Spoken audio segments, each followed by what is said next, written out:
Gledate program RTS-a, izvinjavamo se zbog prekida neplaniranog programa, molim vas ostanite na programu za prenos hitne poruke Ministarstva odbrane. Gledate program RTS-a, izvinjavamo se zbog prekida neplaniranog programa, molim vas ostanite na programu za prenos hitne poruke Ministarstva odbrane. Vanredno. Vanredno. Vanredno. Vanredno. Ovu poruku prenosimo iz Ministarstva odbrane. Tenzije sa Prištinom su dostigle vrhunac. Danas, tačno u 14:30 časova, kosovske snage i specijalci su ušli u Mitrovicu sa ciljem proterivanja Srba upotrebom sile. Predsjednik Srbije je obećao da će braniti Srbe na Kosovu.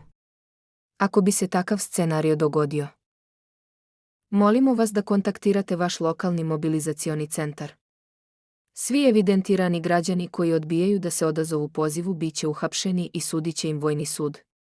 Još se čeka odgovor Europske unije i KFOR-a, ali vlada smatra da odgovora kao do sada neće biti.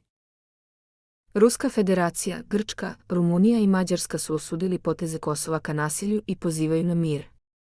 Te iste zemlje plus Kina i Belorusija podržavaju Srbiju, očigledno je da NATO i EU učestvuju u ovoj agresiji. Pokazat ćemo vam neke video arhive momente pre rata. Neće biti srpskih opština jer ih nikada nije bilo i tako će i ostati.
Živela Srbija, za brata i pušku.